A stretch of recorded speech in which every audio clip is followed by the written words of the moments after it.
Finally here. So, ayan. Welcome to this live free session, live free webinar. Ayan. So, sige, while waiting to others, at least it's a short reminder lang naman to. Okay? Maganda to pag-usapan natin.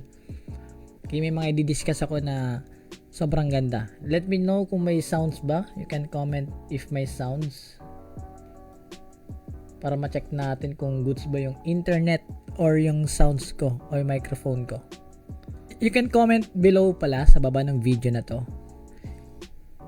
kung saan ka nanonood. Yan, so flex ko lang upgrade tayo ng bago nating camera. Wow. So para makita nyo ako ng in person. So by the way, thank you sa may mga nanonood ngayon. Okay? Ang ganda pag-usapan natin kung karamihan sa inyo kasi ang dami pa rin nagme-message sa akin sa page ko. Okay, hindi natatapos yung mga nag-inquire. Yung iba kasi pinapapasok ko na lang dito sa free tinatawag ko ditong free coaching program na to. Okay, tinatawag ko tong free coaching program kung nandito ka sa group na to. So mapalad ka kasi nagbibigay ako ng mga tips, share ano ba yung mga dapat mong magawa or ano yung mga dapat mong gawin. Nasa sayo kung gusto mo siyang i-apply, and nakapagbigay ako ng value sa'yo and I think nagustuhan mo siya, and you can apply naman, walang problema. Okay? So, comment mo yung location mo kung saan ka nanonood. Yan. Kahit saan ka nanonood, okay lang. So I hope this group makapagbigay ako sa inyo ng motivation, values, business tips, kung ano yung mga pwedeng pagkakitaan sa internet, paano ako kumikita sa internet, paano ako kumikita ng nasa bahay lang. Ginagawa ko yung business na to ng nasa bahay lang, together with nasa office lang ako, nasa opisina ng bahay ko. So kasama ko yung family. So ang ganda, di ba? Sounds good, Ben, na pwede kang kumita ng nasa bahay lang.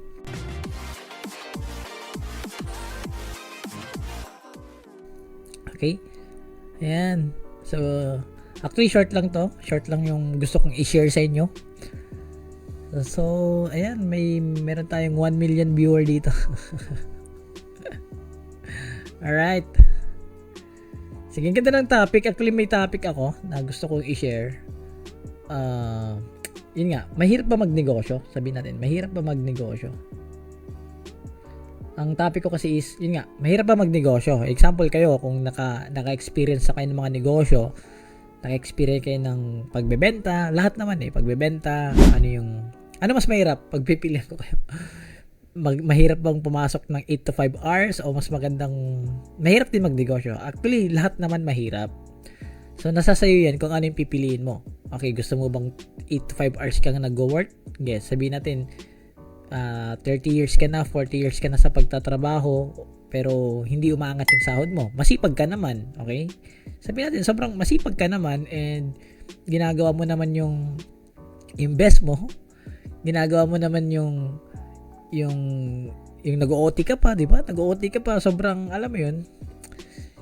What if business naman yung tinatrabaho mo, di ba? The more sipag yung ginagawa mo, or the more mas alam mo yun, mas marami kang ginugugol or ano yun sa business mo, mas malaki pwede mong kitain, di ba? Kasi nakadepende sa effort mo. Okay?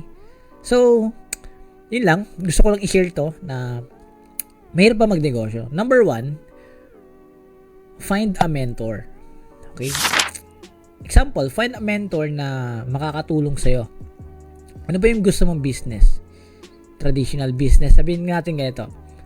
Mahirap magnegosyo kapag walang nagga-guide sa'yo. Okay? Mahirap mag-business kapag kinakapa mo lang. Okay? Mahirap magnegosyo ng in your own way lang. In your own way ng pag-promote.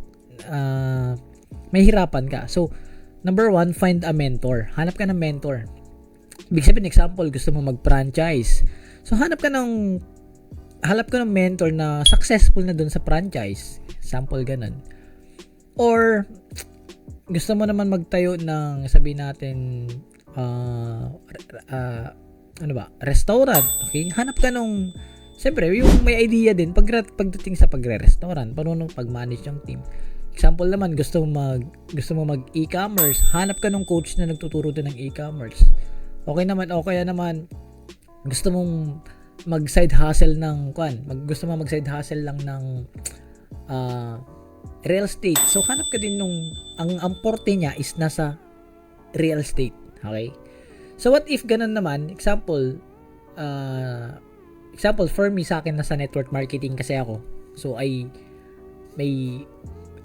sell, magbebenta ko ng barley. So, example, kung gusto mo ring matuto paano magbenta ng barley, di doon ka sa taong nagbebenta rin ng barley, siyempre. Yun yung mentor mo. Okay? So, example din, marunong mag-Facebook ads. So, actually, for me din, I run Facebook marketing, I run Facebook ads. So, nagra-run ako ng Facebook ads. So, ang target market ko is local at saka international. So, kung isa sa inyo dito na target ng mga ads ko, possible ganun yung ginagawa ko. Okay? So, ganun lang, find a mentor. So, mahirap kasi pagka ang business mo is ikaw lang mag-isa. So, ang maganda kasi, for me din, bakit I choose network marketing career or industry, kasi meron na siyang path. Meron na akong susundan na path. Nagawa na nung mentor ko, nagawa niya na yung mentor ko na nakuha niya na nahit niya yung cars, pangarap niya. Kumbaga may sistema na siyang ginawa, susundan ko na lang. Okay? Yung path na yun, susundan mo na lang. So, ganun kasi pag may mentor ka, ituturo niya sa'yo, step by step process. So, hindi naman maging madali. Kahit naman sabihin natin may mentor ka, pero ikaw pa rin yung gagawa. Okay? So, ikaw pa rin yung gagawa ng negosyo mo. Hindi naman pwedeng iasa mo yan sa mentor mo kasi yung mentor na yun, busy din yan, may sarili ding buhay yan, so may sarili din pinagkakaabalhan yan. So, kailangan mo lang ng mentor na mag-guide sa'yo, pero ikaw pa rin magtatrabaho ng negosyo mo. Okay? So, napaka-importante kasi na, number one, alam mo muna kung anong niche or industry yung gusto mong pasukin. Gusto mo mag-sell ng car, di sa car niche ka. Kung gusto mo mag-franchise ng mga takoyaki, di hanap ka nung nagpa-franchise ng mga takoyaki, ganun. So, example naman, gusto mong magbenta or dun ka na sa isang sistema or may produkto na, may delivery na, may nagde-deliver na, may sistema na, ginagawa mo na lang siya sa bahay, pasok ka ng isang network marketing. So, you look for a system na good. Example, for me, I have a network marketing. Tapos, may sistema na siya, is ginagawa ko na lang siya. Gagawin ko na lang siya, tatrabawin mo na lang kasi nga may path na yan, may susundan ka na. So, hindi ka na mahirapan paano mo siya gagawin. Okay? So, may natututunan ba? Sabi nga ng nabasa ko, pangalawa is yung paano maging successful daw. Hindi daw yan sa marami kang pera, hindi rin yan sa marami kang influence, hindi rin yan sa marami kang kakilala, kundi yung pagiging consistent. That's number 2, consistent. So, once may napili ka ng mentor, siyempre, may napili ka na ding business na gustong pasukin, ang kailangan mo dun is maging consistent ka. Consistent ka paano? Consistent ka sa pagkuha, pagbenta ng market, ng product mo, consistent ka kung paano ka kakausap ng customer, consistent ka sa mga kakausapin mga customer na gusto mong ma-share ng business mo or makakita ng product mo, yung opportunity mo or services mo. So, ganun. Kailangan mo maging consistent in anything na kailangan mong ginagawa yung bagay na to. So, kailangan mo maging consistent. Kasi consistent lang yan. Ibig sabihin, gaya nga na binabasa ko kanina, actually, ginagawa ko ng short reels. Okay? So, by the way nga pala, kung gusto nyo matuto paano kumita sa internet, gusto nyo matuto kung paano kayo magkakaroon ng income kahit nasa bahay ka lang, so ilalagay ko ulit yung link sa baba ng video na to. So ilalagay ko yung link dito sa baba ng video na to. So make it sure na i-follow nyo yun. You can watch yung link na yun and doon ko sinishare kung paano ba ako kumikita sa internet, paano ko ba ginagawa yung negosyo na to. Okay? Doon lang. So ilalagay ko mamaya sa baba ng video na to yung link. Okay, so kung ikaw naman din nanonood ka na pinapanood mo to ng replay, so comment mo lang comment ka lang sa baba ng reply. Okay? And kung may mga tanong ka, mag-comment ka rin doon sa baba at babasahin ko yun isa-isa. Okay? Babasahin ko yun. I just want to answer every question na meron kayong may mga tanong kayo na gusto yung matutunan or malaman. So, ilalagay ko yung link or mag-comment lang kayo sa baba. Okay? So, sana tayo? So, yun nga, yung pagiging consistent. So, ibig sabihin, consistent, hindi ibig sabihin na, example, may business ka ngayon tapos wala kang benta. Doesn't mean ba na titigil ka na? Sa example, kinabukasan may benta ka. And another. Actually, ngayon, I have digital marketing. May digital business din ako. So, may pumasok at least mga 2,000, di ba? Kasaba ba? May pumasok na 2,000 sa'yo. So, may sa email ko, example, di ko may pakita yung email ko. Pwede ko may pakita yung email ko. Okay? So, sa next na lang siguro hindi ko na paghandaan. Na wala ako. So, ganun lang. I just want to share yun nga. Find a mentor and look for opportunity na gusto mong gawin. It's either ano yung opportunity na yun. Siyempre, kailangan align din dun sa mentor na yun. And pangatlo, yun yung tinatawag natin consistency. Kapag pinasok mo na tong industry na ganito, okay, yung pinasok mo na kayong ganitong klaseng pagnenegosyo, is maging consistent ka. Normal lang na hindi ka nakakakuha ng benta or normal na hindi ka nakakakuha ng sale. Sabihin natin, normal yun. Kasi nga, hindi mo pa siguro, hindi kailangan kasi, pagdating mo sa consistency, kailangan dumaan ka rin sa mga training. Mag-training ka. Okay?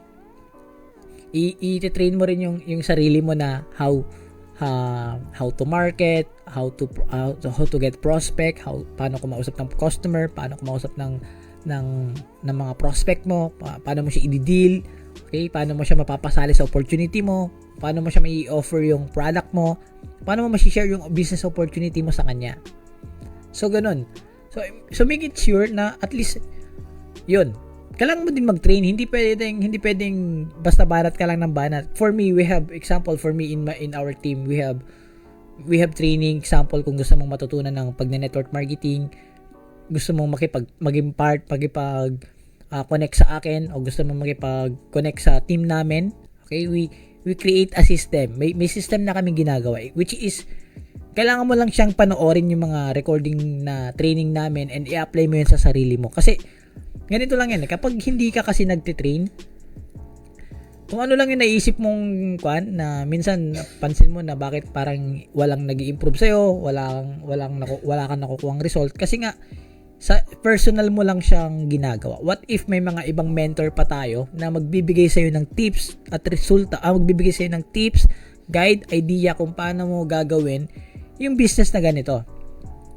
So don't worry kasi if you want na makipag-connect sa amin, okay? So ilalagay ko sa baba yung link kung paano ko ginagawa yung negosyo using this kind of business, okay? So ayun. Yun nga. So, sana tayo? So, find a mentor. Look for a opportunity. Yun yung sinabi ko kanina. Find a mentor, tapos yung opportunity. And, yun nga, be consistent. And lastly, kailangan mo mag-train. Okay? So, kailangan mo mag-train kasi kung example, gusto mong pasukin ang mundo or gusto mong pasukin ang pagbebenta ng insurance. So, kailangan mong aralin paano mo ibenta yung insurance. Ganun din. Example for me, gusto mo, pumasok ka naman sa car dealer ka, pasukin mo yung car dealer. Kailangan, alam mo din, aware ka kung paano ka magbebenta ng car. Ayan. Example sa akin, nasa health industry din ako. Okay? Paano example for me, gumagamit ako ng product, okay? Paano ko may share sa iba kung hindi ko naman ako mismo hindi ko ginagamit yung product na binili ko or yung ginagamit ko ngayon, which is yun nga, Amazing Pure Organic Barley. Okay? So by the way, yun nga, I'm a legit distributor po. Okay? If you want to know my business, so you can check ito. Yan. So, so I'm worldwide. Okay? So yun lang, gusto ko lang kunting singit lang yan. Yan, kunting singit lang. Anyway, kunting singit lang. Example for me, okay, nasa health industry ako. So paano ko may share? Kailangan mag-umpisa ka sa product base. I mean, what I mean na kumbaga mag-practice ka na gamitin mo yung product, anong testimony ng product, ano yung effect ng product sa'yo, ganito, blah blah blah. Ganito. Same as true sa any business na gusto mong pasukin. Okay? Actually sa akin dito may ang dami kasi nagtatanong, may mga matatanda, mga retired na daw, sabihin natin mga teacher na hindi na nag-work ngayon, na retired, nagpe-pension na lang sila. So tatanong nila sa akin, pwede ba sa akin yan na matanda na ako? Actually, it's good na kahit matanda na tayo or matanda na po sila or kayo, pwede yung gawin yung business kasi work online lang to. Ang maganda, meron ng sistema, meron ng existing na system na gagamitin mo na alam mo yun, i-iko mo na lang, tatrabawin mo na lang. Alright? So, napakaganda ng idea na meron na kasing product, may existing product ka na, may sistema ka na, may taga-deliver pa, ginagawa mo na lang siya sa bahay. Okay? So, what if ganun? Kumikita ka lang, nasa bahay na 1,000, 2,000, paggising mo, may magpapadala, may mag-chat. Okay. So, ganun. Madali magnegosyo kapag meron ka ng mentor. Pangalawa, alam mo na yung ginagawa mo. Pangatlo, consistent ka. At pang-apat, nagtitrain ka. Hindi kasi natatapos sa isang araw lang ang pagtitrain. Hindi rin natatapos sa isang gabi. Yung training. Hindi kasi natatapos yung training mo ng isang araw lang. Pag nag-train ka ngayon, kinabukasan, marami kang benta. Hindi ganon. Okay? So, kailangan mo mag-train. Yun yung apat na key points ko ngayong gabi na yung topic natin, mahirap ba magnegosyo? So, number 1, yun nga, find a mentor. Pangalawa, look for opportunity. Pangatlo, be consistent. And pang-apat, kailangan mo mag-train. Okay? Kasi hindi ka matututo kung hindi ka nagtitrain. Example, si Manny Pacquiao, napansin nyo ba na magiging milyonaryo ba pagka hindi nagtitrain ng sobrang solid na training? So, same as true, ganun din sa atin. Ganun din, any niche na gusto mong pasukin, any industry na gusto mong pasukin, kailangan mo mag-train. Any industry. Hindi ko alam kung may mga iba dito, may mga direct seller, yung iba dito nasa paglo-load lang, o dito nagbebenta lang dito sa sari-sari store, yung isa naman nasa basta ganun. Kailangan mong i-train kasi business mo yun trabaho mo yun. I mean, kailangan mo mag-train. I-train mo yung sarili mo paano kumausap sa customer, i-train mo yung sarili mo paano yung flow mo, i-train mo yung sarili mo paano yung sistema mo, okay? Paano ka kumausap ng customer, paano ka magpapadala, paano may pa-process yung account niya, paano may papa-deliver yung product sa kanya. So, lahat yun inaaral mo. Sino yung best courier para sa'yo? Example, may mga courier na LBC, JNT, ganito. Ibig sabihin nyo, kailangan inaaral mo siya. Importante kasi na nag-aaral ka. Importante na nag-grow at nabibuild mo yung sarili mo as naglo-learn ka. Okay lang naman na may failure. Okay, that's for me, it's a lot of thing na kailangan dumaan ka sa maraming fail para masabi mo mag-work ba tong sistema na to. Okay? Mag-work ba tong pinasukan ko? Di ba, how much more, di ba? Tayo nagtatrabaho nga 8 to 5 hours. Pero di tayo nagre-reklamo. Di ba? Hindi nagre-reklamo kasi alam mo yun, parang umaasa na lang tayo sa 15:30 na sahod. What if tumanda na tayo, 15:30 pa rin na sahod? Paano kung dumating yung time na siyempre darating yung magre-retire ka rin, magre-resign ka rin sa trabaho. So what if hindi ka wala kang backup? Wala kang another source of income o wala kang second income. Paano ka ngayon? Okay? So that's the thing na so, I hope this training makapagbigay ako ng value sa inyo. I hope this training makapagbigay ako ng idea and learning na pwede mong ma-adapt. Okay? Kung nagsisimula ka pa lang, kung may business ka ngayon na nahihirapan ka, gusto ko sabihin sa'yo, pagpatuloy mo yan. So, example naman, naghahanap ka ng work ngayon, and nakita mo tong sinasabi ko, isa to opportunity. May in-offer ako sa'yo na higit pa compare sa salary. Hindi lang to pang salary, more than that pa tong pwede mong matutunan pag na-apply mo yung mga tinuturo ko sa'yo. So, makikita mo sa link sa baba. Okay? So, ganun lang. What I mean is, ganun lang siya, kasimple na, hindi mo naman kailangan maging magaling. I mean, hindi mo kailangan maging magaling kung ano yung mga business na gusto mong pasok. Kailangan mo lang simulan. Ngayon kasi, bigyan ko kayo ng tip. Bigyan ko kayo ng idea. Example, ang problema nyo ngayon is, wala kang puhunan. Tama? Wala kang puhunan. Gusto mo ba by next year? Okay, sabihin natin ngayon, wala kang pera. Gusto mo ba by next year, wala ka pa rin pera? Gusto mo ba by next year, yun pa rin yung pinaproblema mo, wala kang pera? Okay? What if ngayon pa lang, simulan mo na. Simulan mo magnegosyo. So, normal, sa umpisa, mahirap. Sa umpisa, medyo, siyempre, may a lot of learnings kang kailangan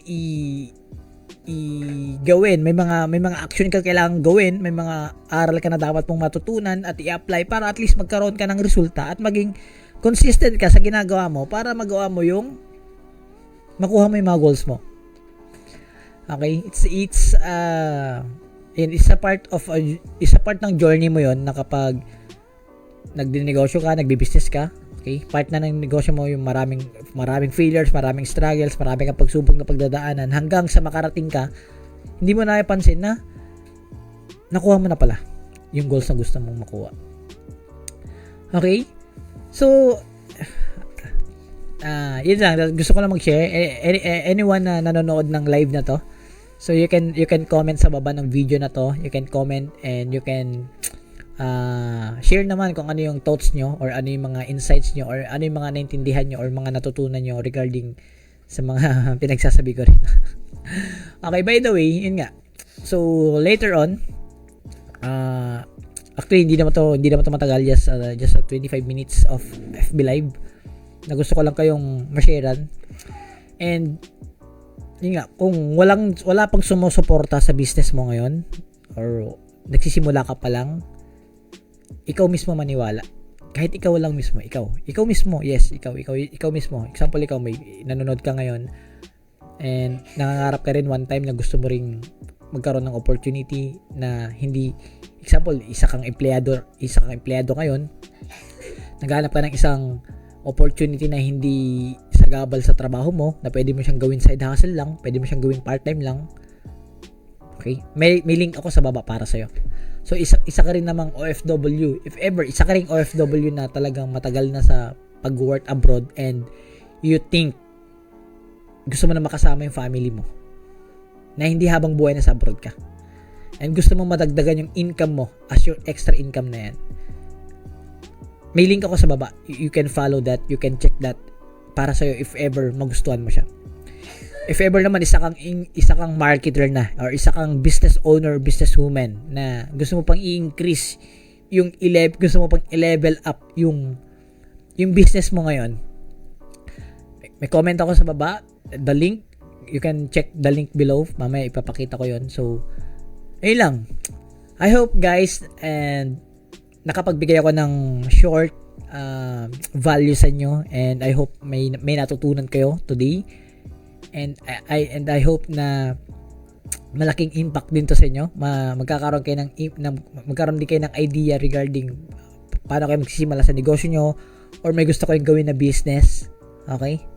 So, you can message me. Okay, you can watch also yung link sa baba ng video na ilalagay ko na lang dito para at least if ever magustuhan mo yung isang opportunity na nasa quad ko ngayon, yung kinakagalawan ko na sa bahay lang, pwede ka palang kumita.